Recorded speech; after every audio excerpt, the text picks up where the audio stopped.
പറയുമ്പോൾ കേൾക്കുമ്പോൾ dead see ഇപ്പോഴും അവിടെയുണ്ട്.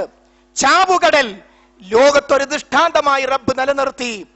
പ്രകൃതി വിരുദ്ധ ലൈംഗികരതി എന്ന വൃത്തികേട് കാണിച്ച ആ സമൂഹത്തെ നശിപ്പിച്ചു എന്ന് മാത്രമല്ല, കാലാകാലങ്ങളിൽ ലോകത്ത് വരുന്ന മനുഷ്യർക്ക് ദൃഷ്ടാന്തമാക്കി ചാവുകടലിന്റെ അതിന്റെ ചുറ്റുഭാഗങ്ങളിൽ ഇപ്പോഴും സസ്യങ്ങൾ നന്നായി വളരുന്നില്ല, ജലത്തിന്റെ സാന്ദ്രത കൂടിയിട്ട്. ചാവുകടൽ മുഖ്യമായ 2 സന്ദേശങ്ങൾ നമ്മോട് പറയുന്നു. ഒന്ന്, ഖുർആൻ സത്യമാണ്. ഖുർആനാണ് ചാവുകടലിനെ കുറിച്ച് പറഞ്ഞത്. ആ ഖുർആൻ പറഞ്ഞ ചാവുകടൽ സത്യമാണെങ്കിൽ ആ ഖുർആൻ പറഞ്ഞ നരകം സത്യമാണ്, സ്വർഗം സത്യമാണ്. 2 പ്രകൃതി വിരുദ്ധ ലൈംഗികരതി എന്ന് പറയുന്നത് ഒരു സമൂഹത്തെ നശിപ്പിക്കാൻ മാത്രം അള്ളാഹുവിന് കോപമുള്ള തിന്മയാണ്.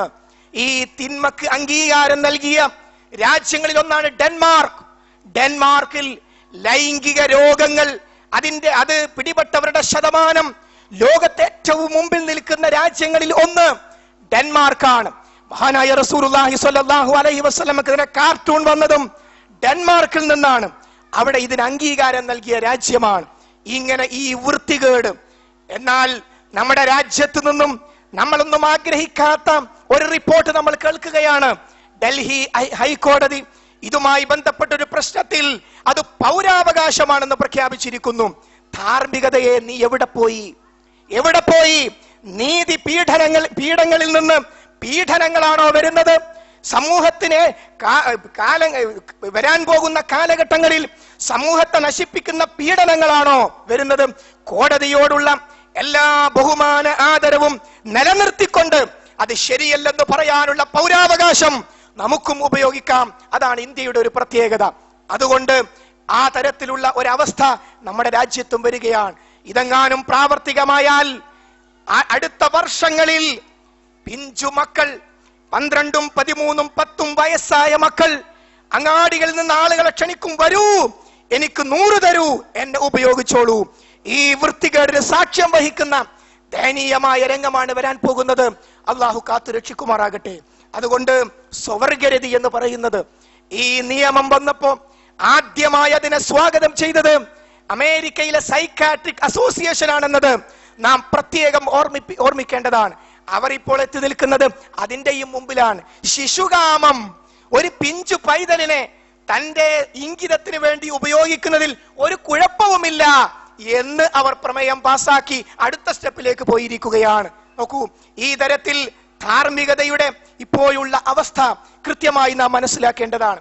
ഇങ്ങനെ നമ്മുടെ ജീവിതത്തെ മലിനമാക്കുന്ന ഈ തിന്മകൾ നമ്മളിൽ ഉണ്ടാകാൻ പാടില്ല, നമ്മുടെ വീട്ടിലുണ്ടാകാൻ പാടില്ല, നമ്മുടെ ബന്ധപ്പെട്ടവരുണ്ടാകാൻ പാടില്ല. പരിശുദ്ധ ഖുർആൻ സത്യവിശ്വാസികളെ വിളിച്ചുകൊണ്ട് പറയുന്നു, യാ അയ്യുഹല്ലദീന ആമനൂ ഇന്നമൽ ഹംറു വൽ മൈസിറു വൽ അൻസ്വാബു വൽ അസ്ലാമു റിജ്സും മിൻ അമലി ശൈത്താൻ ഫജ്തനിബൂഹു ലഅല്ലകും തുഫ്ലിഹൂൻ.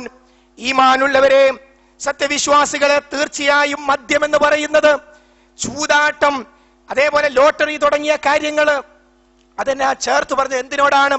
പ്രതിഷ്ഠയോടും അതേപോലെ തന്നെ പ്രശ്നം വെക്കാൻ ഉപയോഗിക്കുന്ന അമ്പിനോടുമാണ്.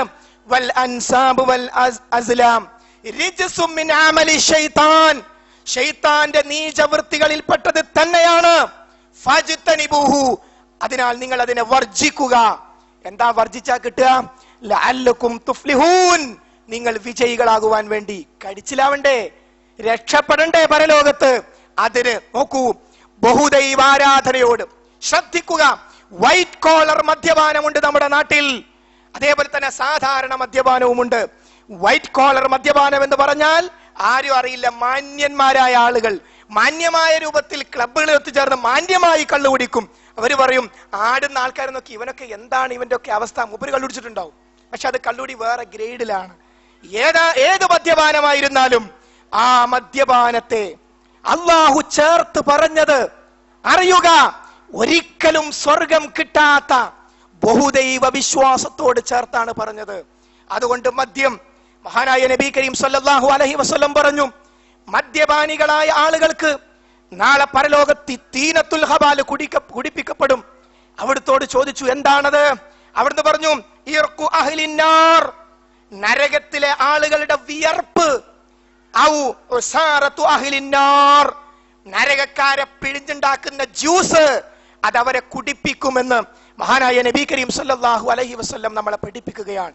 മദ്യം അതിന്റെ യാതൊരു വശവും ഒട്ടും അംഗീകരിക്കാത്ത ഏക മതം പ്രകൃതി മതമായ ഇസ്ലാമാണ്. മറ്റു ചില മതങ്ങളിൽ അവരുടെ ആചാരങ്ങളോട് ആഘോഷങ്ങളോട് ചേർന്നുകൊണ്ട് മദ്യത്തെ കാണാൻ സാധിക്കും, എന്നാൽ ഇസ്ലാമിൽ അതില്ല. മഹാനായ റസൂലുള്ളാഹി സ്വല്ലല്ലാഹു അലൈഹി വസല്ലം പറഞ്ഞു, ലയശ്റബന്ന നാസും മിൻ ഉമ്മത്തി അൽ ഹംർ യുസമ്മൂനഹാ ബിഗൈരി ഇസ്മിഹാ. എന്റെ സമൂഹത്തിൽ ഒരു വിഭാഗം ആൾക്കാർ വരും, അവര് മദ്യം കുടിക്കും. എങ്ങനെയാ കുടിക്കുക? അതിന് വേറെ ചില പേരുകൾ കൊടുക്കും. കള്ള എന്ന് പറയില്ല, വേറെ ചില പേര്, അത് ബീറല്ലേ, അത് വുഡ്കിയല്ലേ, ഷാംവെയിലല്ലേ എന്നൊക്കെ പറഞ്ഞ് അവർ വേറെ ചില പേരുകൾ കൊടുത്തിട്ട് മദ്യപിക്കുന്ന അവസ്ഥ വരുമെന്ന് നബി കരീം സല്ലല്ലാഹു അലൈഹി വസല്ലം പറഞ്ഞു. കുല്ലു മുസ്കിരിൻ ഹംറുൻ, ലഹരി ഉണ്ടാക്കുന്ന എല്ലാം മദ്യമാണ്. വകുല്ലു മുസ്കിരിൻ ഹറാം, എല്ലാ മദ്യവും ലഹരി ഉണ്ടാക്കുന്ന എല്ലാം ഹറാമാണ് എന്ന് മഹാനായ നബി കരീം സല്ലല്ലാഹു അലൈഹി വസല്ലം പഠിപ്പിച്ചു. ഒരിത്തിരി കുടിച്ചാൽ, ഒന്ന് കമ്പനി കൂടാൻ, ഒന്ന് രുചി നോക്കാൻ, കേൾക്കുക, മാ അസ്കറ കസീറുഹു ഫഖലീലുഹു ഹറാം. കൂടുതൽ കുടിച്ചാൽ, കൂടുതൽ ഉപയോഗിച്ചാൽ ലഹരി ഉണ്ടാകുന്നത് എന്തോ അത് അല്പം ഉപയോഗിച്ചാലും ഹറാം തന്നെ. പ്രകൃതി മതമാണ് ഇസ്ലാം. നമ്മുടെ മനസ്സിൽ ലഹരിയിലേക്ക് നീങ്ങാനുള്ള വാസനയെ മുത്തു മുഹമ്മദ് മുസ്തഫ നബി കരീം സല്ലല്ലാഹു അലൈഹി വസല്ലം അടച്ചു കളയുന്നു. ഒരു കാരണവശാലും അങ്ങോട്ട് നീങ്ങാൻ പാടില്ല എന്നർത്ഥം. മഹാനായ റസൂലുള്ളാഹി പറഞ്ഞു, കുടിക്കുന്നവൻ, കുടിപ്പിക്കുന്നവൻ, വിൽക്കുന്നവൻ, വാങ്ങുന്നവൻ, പിഴിയുന്നവൻ, അത് ചുമക്കുന്നവൻ, മാത്രമല്ല അതിൽ ഒത്താശ ചെയ്യുന്നവൻ, ആരിലേക്കാണോ അത് കൊണ്ടുപോകുന്നത് അവർ, അതിന്റെ ലാഭവിഹിതം പറ്റുന്നവർ, എല്ലാവരെയും അല്ലാഹു സുബ്ഹാനഹു വ തആല ശപിച്ചിരിക്കുന്നു. എണ്ണി എണ്ണി പറയാം. ഇതിന്റെ ഏതെങ്കിലും രംഗത്തൊരു വാല് നമുക്കുണ്ടാകാൻ പാടില്ല. നമ്മുടെ കേരളത്തിലെ എത്ര സത്യവിശ്വാസികളാണ് ഈ ഹദീസ് കേട്ടതിന് ശേഷം പാൻപരാഗ് പോലെയുള്ള പൊടിവസ്തുക്കളുടെ വിൽപ്പന നിർത്തി ആ ലാഭം വേണ്ട എന്ന് പ്രഖ്യാപിച്ചത്.